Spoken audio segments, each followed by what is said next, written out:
Bien, nous allons démarrer.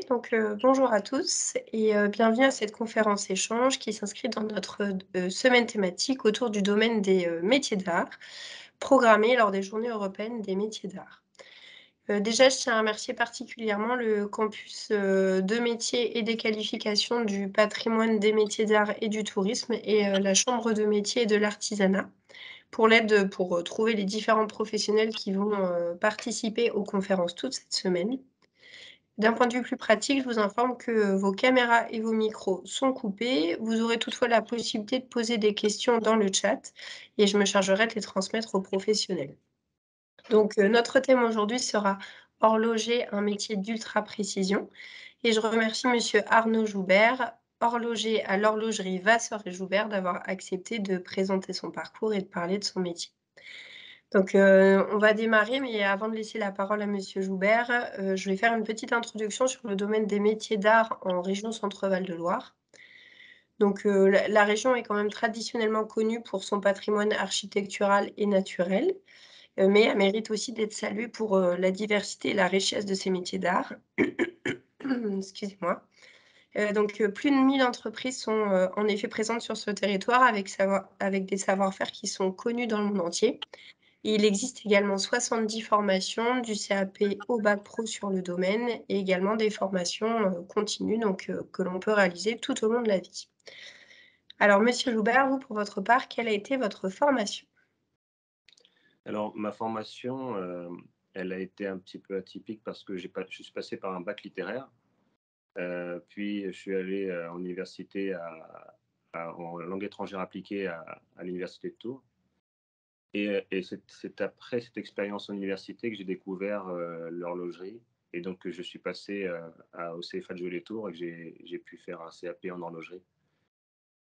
Voilà, ça c'est ma formation initiale et puis ensuite, après avoir mis un pied en horlogerie, j'ai fait plusieurs formations complémentaires voilà, parce que en histoire de l'art et voilà, des formations complémentaires par rapport à ce que je vivais en entreprise.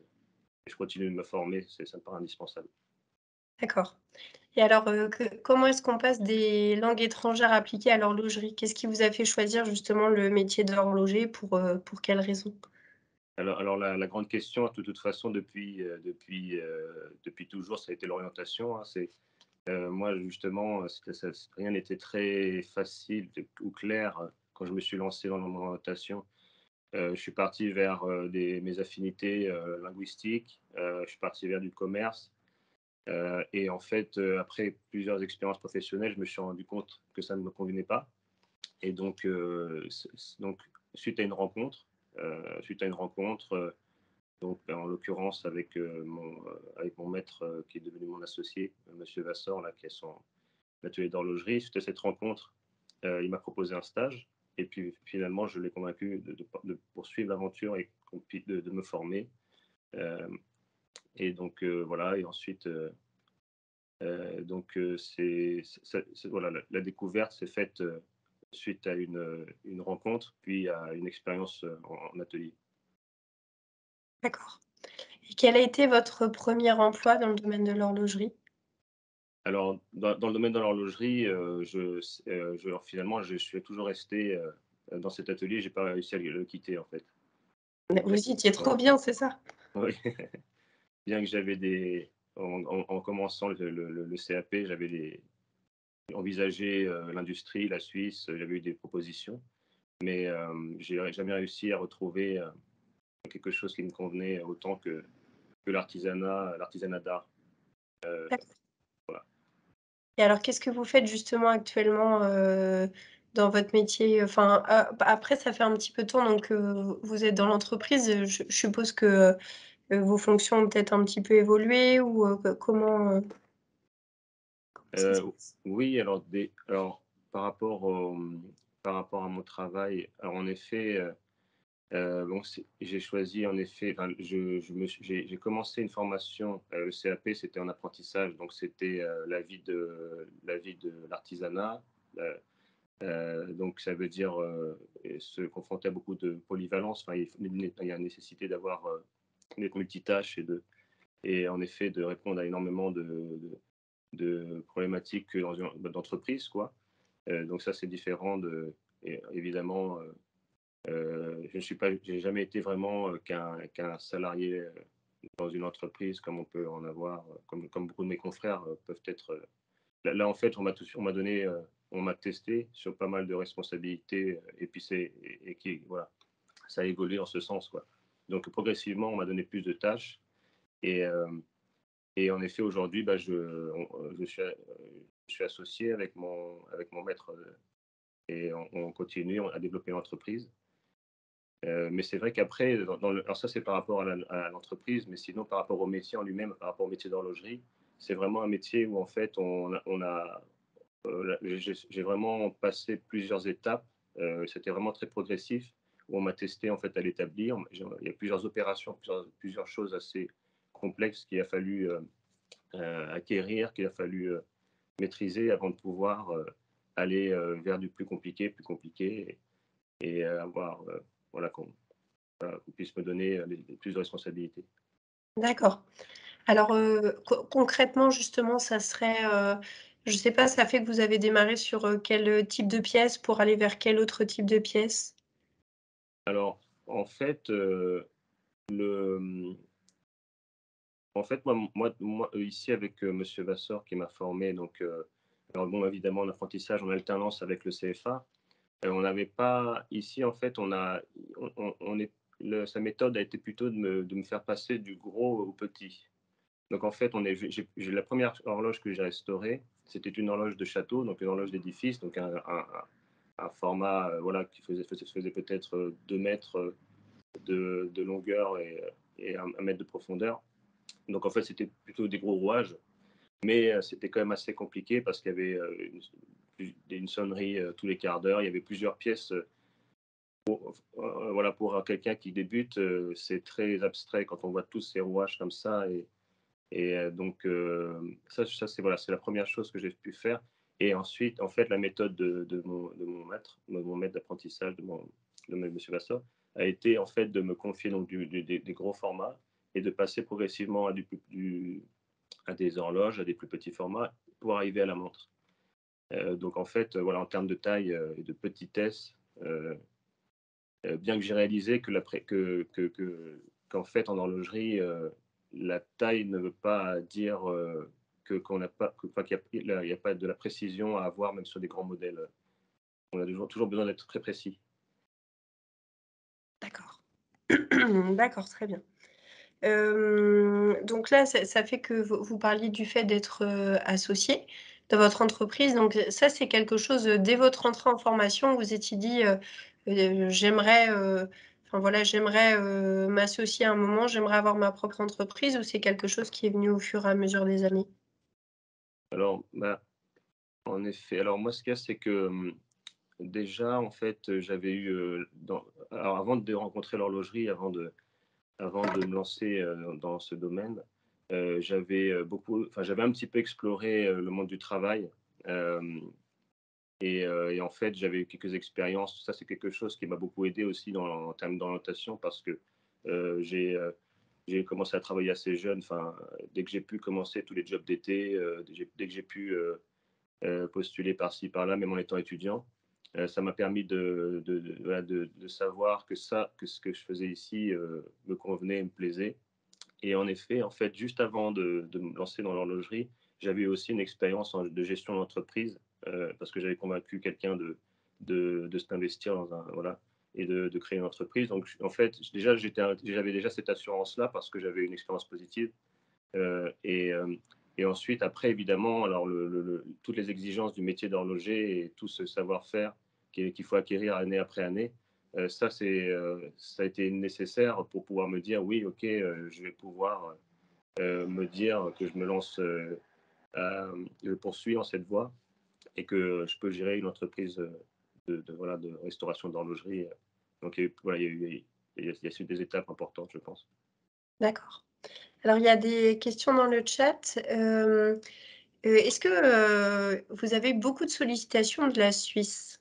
Parce qu'on parle beaucoup de la Suisse, donc pour tout ce qui est le domaine de l'horlogerie. Alors est-ce que, oui, vous avez, on a essayé de vous, chasser, j'allais dire?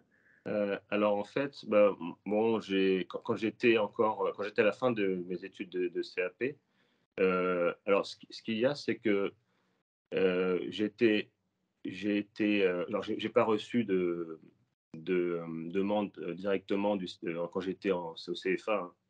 Ce qu'il y a, c'est que moi, j'ai toujours été, très, connecté, on va dire, avec travers les réseaux sociaux. J'ai toujours été très, enfin, je le suis davantage aujourd'hui, mais depuis un certain temps, en effet, je reste, ouvert et connecté avec le monde, quoi, et le monde horloger. Et donc j'essaie de savoir ce qui se passe à l'étranger, j'essaie de voir, ce qui se voilà, j'essaie de rester le plus, informé. Et en effet, bah, je suivais plusieurs entreprises, ou plusieurs horlogers suisses en l'occurrence. Et donc là, en fait, on m'a proposé, il y a plusieurs, comme c'est la Suisse est vraiment un pays où il y a quand même pas mal d'industries et de petites entreprises ou de grosses entreprises qui fabriquent, et donc en effet, on m'avait démarché, on m'avait, demandé si je voulais faire partie d'aventures, pour se lancer sur des projets pour lancer une marque, de montre en l'occurrence. Mais en D'accord. fait, voilà, des choses comme ça. Et, et donc voilà, c'est voilà, vraiment un lancement de marque. Et est-ce que le savoir-faire français, justement, au niveau de l'horlogerie est particulièrement reconnu? Alors en fait, justement, le savoir-faire français, il est plus reconnu, par son histoire. Actuellement, bon, oui, je pense qu'il est très reconnu, mais c'est aussi ma mission, mon challenge à moi de pouvoir de le faire, rayonner, aussi. Pas mais c'est vrai que moi, j'ai choisi la restauration et donc j'ai choisi de travailler sur tout notre patrimoine, en fait, beaucoup de pièces anciennes, bien que je travaille sur du récent aussi, mais, en effet, il y a eu plusieurs étapes dans l'histoire de l'horlogerie. Et en effet, bon, bah, comme beaucoup le savent, aujourd'hui, c'est surtout la Suisse qui a pris, et enfin, pour qui c'est devenu une spécialité vraiment l'horlogerie, après l'ère industrielle, quoi, surtout. Et aujourd'hui, énormément de marques, voilà,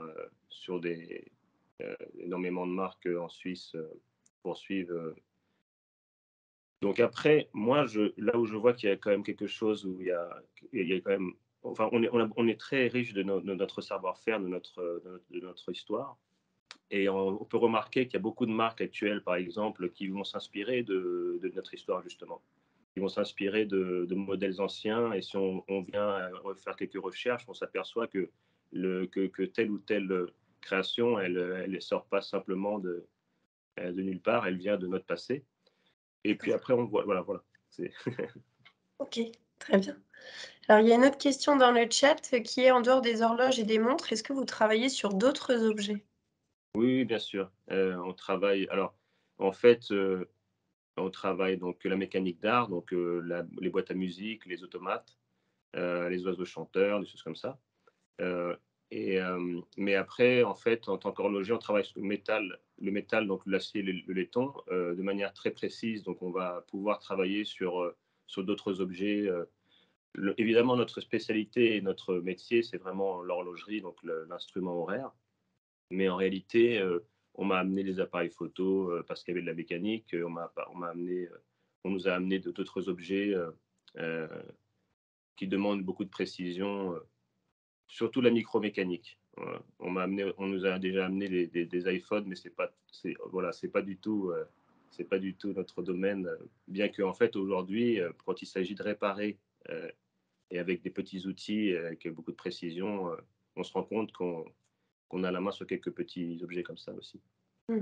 Ouais, donc vous êtes autant horloger que, enfin, horloger, ça pourrait être, synonyme de, micro-mécanicien, en fait, quoi. Il y a cet aspect-là, oui, oui. Après,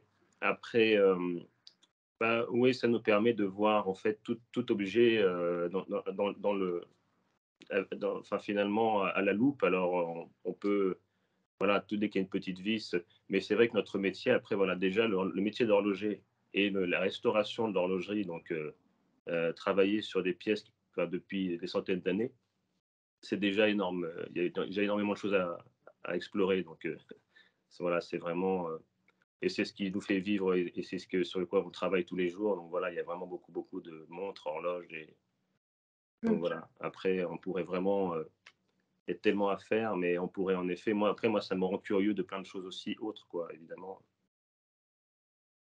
Alors il y a une autre question dans le chat qui est, qui vous sollicite pour, travailler? Est-ce que ce sont des particuliers ou des professionnels? Ou les 2? Heu, oui, les 2, oui, oui. Alors actuellement, le plus gros de notre activité, en effet, c'est la ce sont les particuliers. Les particuliers donc mais les professionnels, en fait alors moi, quand j'ai commencé justement ma formation ici, donc c'était en 2008, je me souviens qu'il y avait encore un petit peu d'antiquaires et actuellement, il y en a de moins en moins parce qu'il y a tout le monde de l'Antiquité évolue, et voilà, on sent bien qu'il y a des choses qui sont plus, ce qu'elles étaient, donc on a beaucoup plus de particuliers actuellement, en effet. Très bien. Alors est-ce que vous pourriez nous décrire, une journée type? Oui, alors, une journée type, alors, moi je vais regarder alors, tous les appareils horaires, donc toutes les horloges et montres ou automates, enfin tout ce qu'on a, réparé, voir, je vais regarder chaque matin, si tout va bien, ce qui s'est passé. Est-ce qu'elle est à l'heure? Est-ce qu'elle fonctionne correctement? Voilà, ça c'est mon le pour commencer la journée. Je vais faire les petits réglages éventuels. Ensuite, je vais suivre, toutes les commandes, en cours, je vais suivre toutes les demandes pour être sûr que chaque demande de client a obtenu une réponse.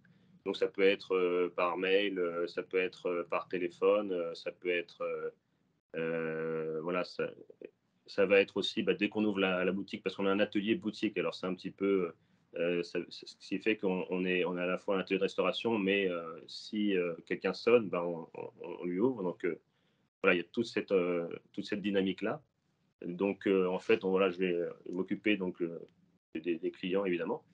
Et puis ensuite, je vais me concentrer sur les mécanismes que j'ai démontés, donc les restaurations en cours, et je vais regarder donc je démonte tout, je vais regarder chaque défaut d'usure et trouver un équilibre en fait dans les mécanismes, trouver un équilibre en corrigeant l'usure, en venant travailler sur donc le l'acier ou le laiton, donc les métaux, et je vais faire en sorte que ça puisse, fonctionner correctement.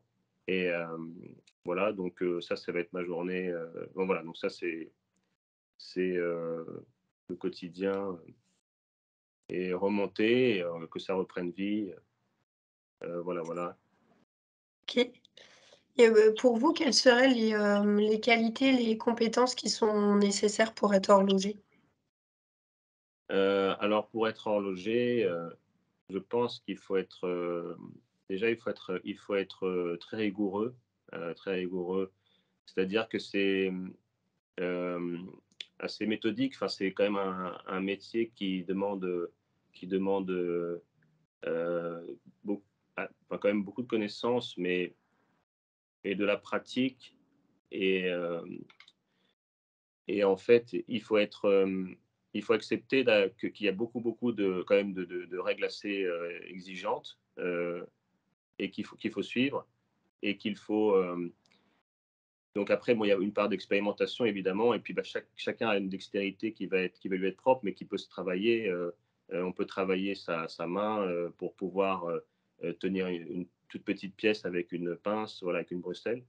Bon, voilà, il y a des choses en fait, qui qui, hem, qui se travaillent vraiment, donc après il y a des qualités qu'on peut avoir, donc voilà, il y a la curiosité, il y a la patience. Il faut être patient parce que voilà, tout ne peut pas arriver comme ça en très peu de temps. Moi, je sais que par exemple, il y a des choses, je me suis senti seulement les maîtriser qu'après 8 ans, quoi. 8 ans de. Donc en fait, euh, il faut vraiment euh, expérimenter. Plus je démonte et plus je suis face à des problématiques et plus j'apprends. Et donc voilà, par rapport aux qualités, si vous voulez, moi je pense qu'il y a il y a des qualités à avoir évidemment, mais faut pas non plus, il y a des Ouais, choses qui les choses se développent aussi au fur et à mesure de la pratique, oui. tout à fait, ouais, ouais, Très bien. ouais. Alors si un objet, si vous deviez nous dire un objet qui représente, votre métier? Alors moi, alors encore une fois, mon métier, c'est la restauration, hein, l'horloger Oui, restaurateur, parce qu'il y a plusieurs, voilà, dans mes confrères, il y a des SAV, il y a le monde de l'industrie, tout ça. Moi, dans mon métier, je pense ce qui représenterait, bien mon métier, c'est une horloge automate de Robert Houdin sur laquelle on a pu travailler, il y a quelques années. C'est-à-dire que c'est une horloge, donc voilà, un instrument horaire, alors qui date, du début du 19e, enfin la moitié du 19e, d'un horloger blésois, donc Robert Houdin, qui était aussi magicien. Et donc, à chaque heure, en fait, elle sonne, mais elle envoie un petit automate, qui fait un petit tour de magie, un petit tour d'escamotage.